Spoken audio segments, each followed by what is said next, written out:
Banyak benda yang Syuib sorot daripada saya. Terasa ini menjauhkan diri. Raisuddin sebab luar sesuatu yang memilukan. Abah, boleh Siti tanya? Kalaulah Siti mati, Abah datang tak kubur Siti? Soalan itu datang daripada anak perempuannya, Siti Sarah, yang ketika itu usianya belasan tahun. Kata Raisuddin, masih dia ingat. Waktu itu Sarah baru ada sebuah album dan muda belia. Masih belum berkahwin. Perbualan itu juga cuma terhenti di situ. Tidak dipancang-pancangkan Raisuddin. Selepas dia menepis kata, apa saja yang kau mengarut ni? Abah yang akan mati dulu. Ternyata hanya selepas pemergian arwah, pertanyaan itu terbangkit di minda lelaki berusia 66 tahun ini ketika mengintai kenangan-kenangan lama yang sebenarnya sangat sukar untuk dilupakan. Arwah sangat rapat dengan saya berbanding dua beradiknya yang lain. Keluar saja dari perut ibunya, dia ada dengan saya. Dimandikan, dijaga, pendek kata memang melekat saja. Pernah waktu dia berumur 12 tahun, saya balik kerja pagi. Maklumlah kerja di set penggambaran balik lewat. Tengah tidur tiba-tiba sebelah saya rasa haba. Tengok-tengok dia tengah tidur sebelah saya. Terus saya tolak dia, marah. Dah besar pun nak tidur dengan Abah ke? Tanya saya. Sempat saya terdengar dia jerit. Adoi, masa terjatuh ke lantai, kata Raisuddin sambil ketawa, teringat akan kereta anak kesayangannya itu. Tidak cuma itu, kata Raisuddin, setelah arwah meninggal dunia, dia juga teringat akan satu keanehan yang ditunjukkan oleh Sarah semasa dia masih kecil. Masa itu rasanya umur dia sebaya Ayas. Dia tak boleh dengar azan berkumandang. Dia mesti akan menangis. Bukan menangis takut, tapi macam tengah sayu hati, terseduh-seduh. Bila teringatkan hal itu sekarang, baru saya boleh kaitkan dan cuba fahami. Kita manusia, barangkali anak kecil sepertinya waktu itu, teringatkan perjanjian dengannya dulu. Sampai masa, rupanya dia yang pergi dulu, tinggalkan saya, suami, anak-anak dan keluarga. Jelas Raisuddin sejak Sarah pergi dijemput Ilahi pada Ogos tahun lalu, tidak sedikit pun hati seorang ayah sepertinya mampu menahan perasaan sedih di hati. Malah berkali-kali dia bertanya pada diri, mengapa tidak nyawanya yang diambil Tuhan terlebih dahulu? Macam terbalik, sepatutnya saya yang pergi, rupanya dia yang pergi dulu. Macam kelakar pun ada, tapi itulah kenyataannya. Maknanya hukum akal kita memang tak boleh pakai. Sebab apa yang kita kata tu, Tuhan kata tidak. Allah Subhanahu Wa Taala itu mahu tunjukkan kebesarannya. Dia yang mencatur dan mengarah jalan cerita hidup kita. Jadi, kalau kita pegang pada iman, percaya pada dia, kita kena terima ketentuannya. Menangis, bukan tak menangis. Tanyalah isteri saya bila saya menangis. Air mata tu keluar dengan sendirinya. Tapi ingatlah, apa saja yang terjadi, reda itu penting. Nak tak nak kita kena reda, katanya. Saya faham perasaan Syuib. Beralih pertanyaan kepada keadaan Syuib di matanya, kata penyanyi era 80-an ini, dia tidak menolak menantu lelakinya itu masih belum benar-benar pulih daripada beban, ralat, rindu, sedih dan pedihnya patah hati. Sebesar manapun rasa cinta dan sayang Syuib pada arwah Sarah, hakikatnya sebagai seorang bapa, kasih dan sayangnya terhadap arwah juga malah lebih besar. Namun melihat kepada diri menantunya itu kini, Raisuddin sedar ada sesuatu yang belum beres antara dia dan Syuib untuk hal yang satu.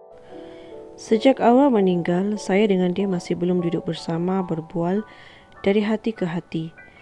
Dia banyak sorok benda daripada saya. Saya faham, bukan tak faham keadaan dia yang terasa kehilangan. Dia dan arwah sangat rapat. Mereka berdua boleh jadi macam-macam. Boleh jadi suami isteri, kawan baik. Bergurau senda pun kadang-kadang saya pun rasa tak sanggup dah buat Syuib begitu. Tapi Syuib rela dan okey bila Sarah gurau dengan dia. Contoh macam watak Majegi itu. Seronok tengok kereta mereka berdua.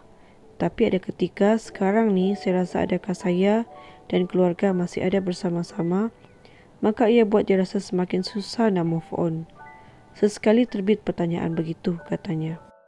Kata Raisuddin, pernah dia terfikir, Adakah dia perlu menjauhkan diri daripada Syuib supaya menantunya itu dapat meneruskan hidup mengikut caranya sendiri?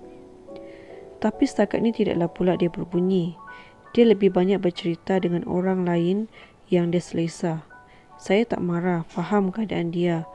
Bermakna dia letakkan saya ni pada kedudukan yang begitu tinggi dan dia hormat.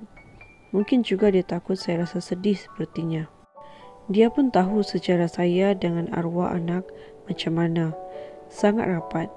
Saya fikir nanti perlu ada satu ruang untuk kami berdua bersama-sama duduk berbual dari hati ke hati, katanya. Tentu sebagai seorang bapa mertua, dia juga inginkan Syuib sebagai menantu untuk sentiasa bersabar dengan ketentuan ini. Namun bak kata, hanya masa yang mampu mengubati hati. Kita semua nak yang terbaik dalam hidup. Tapi jangan lupa, baik buruk yang ditentukan oleh Allah Subhanahu Wa Taala itu juga kita kena terima. Itu percaturan dia. Bila sampai waktu kita, dah tak rasa apapun. Sebab kita selalu fikirkan dunia kita, usia kita. Walhal orang yang lebih awal daripada kita pernah berlaku hal begini juga. Tunggulah kita punya sirat, kita punya jalan cerita masing-masing, katanya. Selain itu, kata Raisuddin, sambutan Aidilfitri juga mungkin tidak seceria dahulu.